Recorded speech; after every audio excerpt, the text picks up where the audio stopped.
قاضی شرح رحمہ اللہ تعالیٰ کا واقعہ آتا ہے کہ جب ان کی شادی ہوئی تو ان کی بیوی نے اپنے خامند کے بولنے سے پہلے اپنے خامند کو کہا کہ میں ایک اجنبی عورت ہوں، میں نہیں جانتی آپ کی پسند کیا ہے ناپسند کیا ہے، مجھے آج بتا دیجئے کہ آپ کو کون سی چیز اچھی لگتی ہے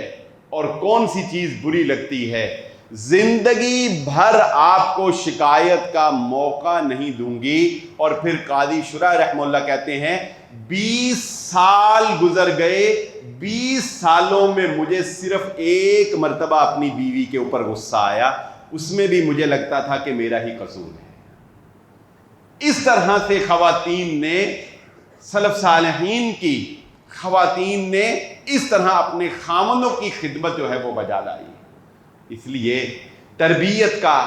پہلا پہلو یہ ہے کہ بیٹیوں کو صبر سکھایا جائے، بیٹیوں کو خدمت کرنا سکھایا جائے، بیٹیوں کو خامندوں کی عزت کرنا سکھایا جائے، خامندوں کا خیال رکھنا بیٹیوں کو